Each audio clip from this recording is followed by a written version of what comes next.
Hello વિદ્યાર્થી મિત્રો, હું મિહિર પટેલ આપણી યુટ્યુબ ચેનલ દીપમ જ્ઞાન ક્રાંતિમાં આપ સૌનું હાર્દિક સ્વાગત કરું છું. આ વિડીયોમાં આપણે ધોરણ 11 વિષય અર્થશાસ્ત્ર જેનો ચેપ્ટર નંબર 8 આર્થિક સુધારાઓ છે. તો આ વિડીયોમાં આપણે ભારતમાં વિદેશી મૂડીરોકાણ શું છે તેની ચર્ચા કરીશું, તેમજ વિદેશી મૂડીરોકાણના કયા કયા પ્રકારો છે જે તમને 2 માર્કમાં પૂછાઈ શકે તેની ચર્ચા કરીશું, અને પ્રત્યક્ષ વિદેશી મૂડીરોકાણનું સ્વરૂપ કયું છે તો તે અંગે વિસ્તૃત ચર્ચા કરીશું. તો પ્રથમ છે ભારતમાં વિદેશી મૂડીરોકાણ. આપણે અગાઉના વિડીયોમાં ચર્ચા કરી હતી કે ભારત જે હતું તો આઝાદી પછી એટલે કે 1947થી 1991 સુધી 1991 સુધી જે અર્થતંત્ર હતું એ મિશ્ર અર્થતંત્રને આપણે આધારિત કરતા હતા, પરંતુ 1991ની જે ઔદ્યોગિક નીતિમાં સુધારા કરવામાં આવ્યા તેના કારણે જે વિદેશી મૂડીરોકાણ કરતા હતા અથવા તો કોઈ વ્યક્તિગત વ્યક્તિ કે કોઈ કંપની હતી તો એને ભારતમાં અર્થતંત્ર છે તો એમાં કામ કરવા માટેની પરવાનગી આપવામાં આવી, કેટલાક નીતિ નિયમો હળવા કરવામાં આવ્યા. તેના કારણે શું થયું તો વિદેશી મૂડીરોકાણ કરતી જે કંપનીઓ છે તો એમને પ્રોત્સાહન આપવામાં આવ્યું. તો એ જોઈએ તો વૈશ્વિકીકરણની પ્રક્રિયામાં પ્રત્યક્ષ વિદેશી મૂડીરોકાણ એક અગત્યનું પગલું ગણાય છે. શું છે જે વૈશ્વિકીકરણ છે? વૈશ્વિકીકરણની આપણે વ્યાખ્યા જોઈ હતી કે ભારતનું જે અર્થતંત્ર છે તો એને બીજા દેશોના અર્થતંત્ર સાથે વધુને વધુ સાંકળવું તો એને વૈશ્વિકીકરણ કહેવામાં આવે છે. તો એ પ્રક્રિયામાં પ્રત્યક્ષ વિદેશી મૂડીરોકાણ એક અગત્યનું પગલું ગણાય છે. ભારતની નિયંત્રિત અર્થવ્યવસ્થામાં રાજ્ય જ દેશની નાણાકીય જરૂરિયાતો જેવી કે ઉદ્યોગોની સ્થાપના માટે મૂડીરોકાણ, ચીજવસ્તુઓ, સેવાઓ કે ટેકનોલોજીને આયાત માટે વિદેશી હુંડિયામણની જરૂરિયાત વગેરે માટે વિદેશી સંસ્થાઓ કે વ્યક્તિઓ પાસેથી મદદ લેતી હતી. શું છે તો પ્રથમ શું હતું તો ભારતની જે નિયંત્રિત અર્થવ્યવસ્થા હતી 1947થી 1991નો જે સમયગાળો હતો એ દરમિયાન નિયંત્રિત અર્થવ્યવસ્થામાં રાજ્ય જ દેશની નાણાકીય જરૂરિયાતો જેવી કે કોઈક ઉદ્યોગની સ્થાપના કરવી હોય તો એના માટે મૂડીરોકાણ કોણ કરતું હતું તો રાજ્ય સરકાર દ્વારા તેનું મૂડીરોકાણ કરવામાં આવતું હતું. તેવી જ રીતે કોઈ ચીજ વસ્તુ હોય કે કોઈ ચીજ વસ્તુઓનો કાચો માલ મેળવવો હોય, કોઈ સેવા મેળવવી હોય કે કોઈક આધુનિક ટેકનોલોજીનો ઉપયોગ કરવો હોય તો એની આયાત માટે વિદેશી હુંડિયામણની જરૂરિયાત પડતી હતી. એ માટે વિદેશી સંસ્થાઓ કે વ્યક્તિઓ પાસેથી મદદ લેતી હતી, કારણ કે વિદેશી રોકાણ પર નિયંત્રણો હતા જે આપણે આઝાદ થયા 1947થી 91 સુધી. ત્યારબાદ 1991 પછી રાજ્યએ આર્થિક કાયદાઓમાં ફેરફાર કરીને વિદેશી વ્યક્તિ કે સંસ્થાઓને સીધું જ ઉદ્યોગોમાં વધુ પ્રમાણમાં રોકાણ કરવાની છૂટ આપવામાં આવી. જે આપણે અર્થતંત્ર અગાઉના વિડીયોમાં ચર્ચા કરી હતી કે વૈશ્વિકીય અર્થતંત્ર, તો એમાં જે આપણે WTO એટલે કે વર્લ્ડ ટ્રેડ ઓર્ગેનાઇઝેશન પાસેથી આપણે નાણાકીય સહાય મેળવી હતી, તેમના નિયમોના આધારે આપણી જે અર્થતંત્ર છે તો એમાં સુધારા કરીને વૈશ્વિકીકરણ, ખાનગીકરણની આપણે જે સેવાઓ હતી કે એમાં જે સરકારના હસ્તક કંપનીઓ હતી અથવા તો ઉદ્યોગો હતા તો એમાં પરિવર્તન કરીને અથવા તો નીતિ નિયમોમાં સુધારા કરીને અથવા તો નીતિ નિયમો હળવા કરીને જે વ્યક્તિ ખાનગી કંપની વ્યક્તિ કે કોઈક વિદેશી વ્યક્તિઓએ રોકાણ કરવું હોય તો એમાં છૂટ આપવામાં આવી હતી. હવે જોઈએ વિદેશી મૂડીરોકાણના પ્રકારો. તો આ તમને 2 માર્કમાં પૂછાઈ શકે કે વિદેશી મૂડીરોકાણના પ્રકારો કયા કયા છે. તો વિદેશી મૂડીરોકાણના મુખ્યત્વે 2 પ્રકારો છે, તો એની ચર્ચા કરીએ. તો પ્રથમ છે વિદેશી સંસ્થાકીય મૂડીરોકાણ. શું છે વિદેશી સંસ્થાકીય મૂડીરોકાણ? FII એટલે કે foreign instrumental institutional investment, foreign institutional investment.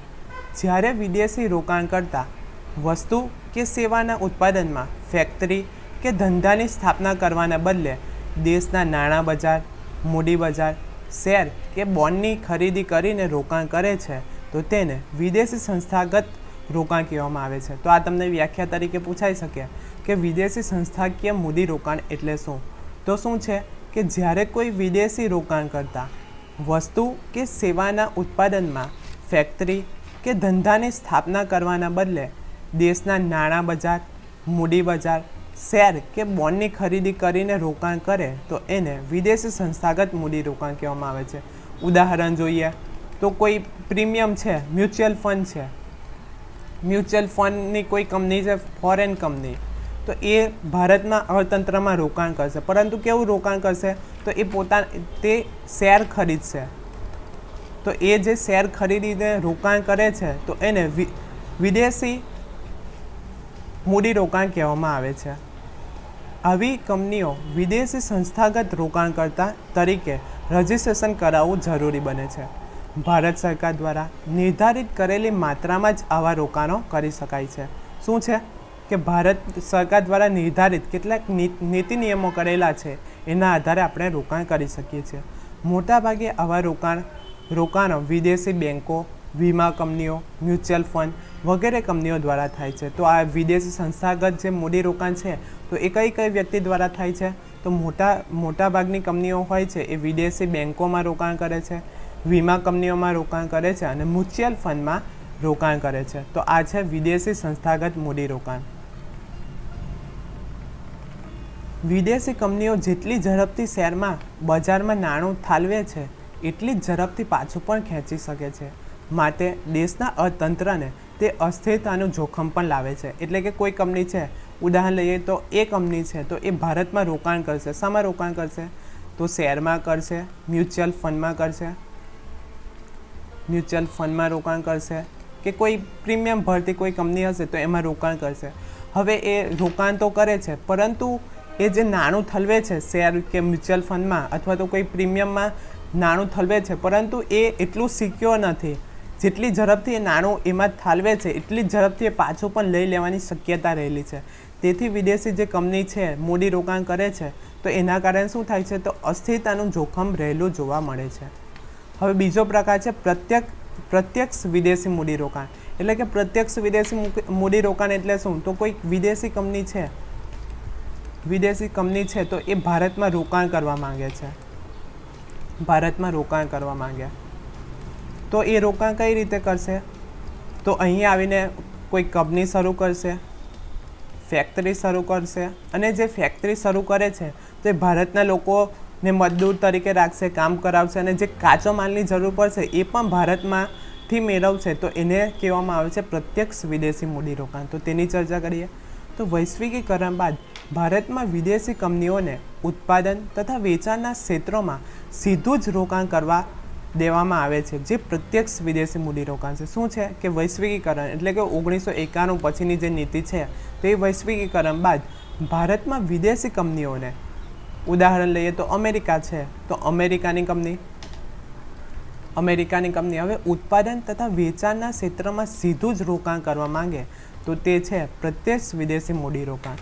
જ્યારે વિદેશી વ્યક્તિ, સંસ્થા કે કંપનીઓ દેશના અર્થતંત્રમાં વસ્તુ કે સેવાના ઉત્પાદન કે વેચાણના ક્ષેત્રોમાં સીધું જ મૂડીરોકાણ કરે તો તેને પ્રત્યક્ષ વિદેશી મૂડીરોકાણ કહેવામાં આવે છે.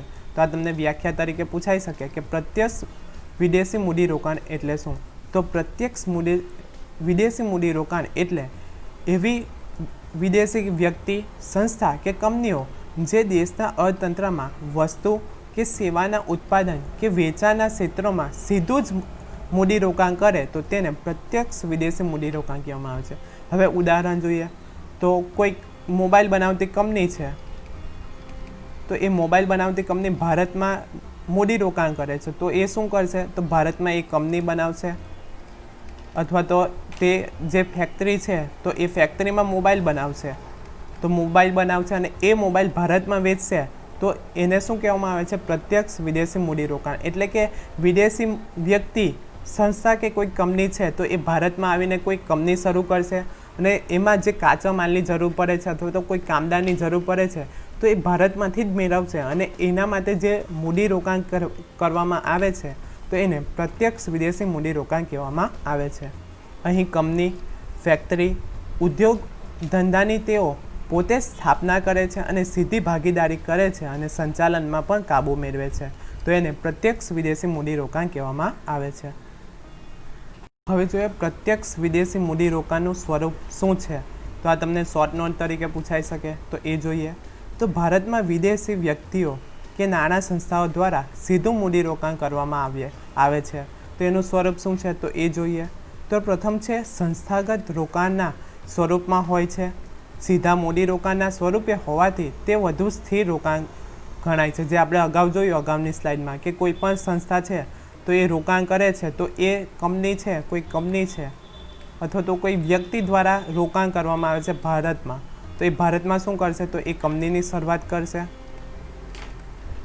તેમજ જે કાચો માલ છે તો કાચો માલ પણ ભારતમાં મેળવશે અને કોઈ કારીગરની જરૂર પડશે તો એ પણ ભારતમાંથી મેળવશે. તો એ છે સંસ્થાગત રોકાણ, જે રોકાણ કરવામાં આવે છે અને સીધું મૂડી રોકાણ કરવામાં આવે છે તો એ વધુ સ્થિર મૂડી રોકાણ કહેવામાં આવે છે. આપણે પ્રત્યક્ષ જોયું હતું તો એ શેર અથવા તો કોઈ મ્યુચ્યુઅલ ફંડમાં રોકાણ કરશે. જેટલું ઝડપથી એ રોકાણ કરે છે એટલી જ ઝડપથી એ પાછું મેળવવાની પણ શક્યતા રહેલી છે, તો એ અનિશ્ચિત છે. પરંતુ જે પ્રત્યક્ષ રોકાણ કરવામાં આવે છે તો એ વધુ સ્થિર રોકાણ કહેવામાં આવે છે. તે યંત્રો, કાચો માલ સંપત્તિના સ્વરૂપમાં હોય છે. એટલે કે કોઈ પણ કંપની રોકાણ કરે છે વિદેશી મૂડી રોકાણ તો એક યંત્રોના સ્વરૂપમાં હોય છે, કાચા માલના સ્વરૂપમાં હોય છે અથવા તો સંપત્તિના સ્વરૂપમાં હોય છે. ઉદાહરણ તરીકે કોઈક મોબાઈલ બનાવતી કંપની છે, મોબાઈલ બનાવતી કંપની તો એ ભારતમાં રોકાણ કરે છે તો એ શું કરશે તો એના માટે જે પણ કોઈ કાચો માલ લેવો હોય, કાચા માલની જરૂર પડે તો એ ભારતમાંથી મેળવશે. કોઈક યંત્રો બનાવવા હોય તો યંત્રો પણ ભારતમાંથી જ તેનું ઉત્પાદન કરવામાં આવશે. તો એ જે પ્રત્યક્ષ વિદેશી મૂડીરોકાણનું સ્વરૂપ છે તો એમાં જે યંત્રોની જરૂર પડે છે, કાચા માલની જરૂર પડે છે અને સંપત્તિનું જે સ્વરૂપ જરૂર પડે છે તો એ ભારતમાંથી જ મેળવશે. ત્યારબાદ છે દેશમાં નવી ટેકનોલોજીના સ્વરૂપ આવે છે. તો જે પ્રત્યક્ષ વિદેશી મૂડીરોકાણનું સ્વરૂપ છે તો એનું એક સ્વરૂપ છે કે દેશમાં નવી ટેકનોલોજીના સ્વરૂપમાં આવે છે. એટલે કે કોઈ પણ નવી કંપની છે કે મોબાઈલની કંપની છે અથવા તો કોઈ કાર બનાવતી કંપની છે તો એ ભારતમાં રોકાણ કરે છે તો તેના કારણે શું થાય છે તો એ વિદેશમાંથી કોઈક નવી ટેકનોલોજી લઈને આવે છે, તેના કારણે ભારતમાં પણ નવી ટેકનોલોજી આવે છે.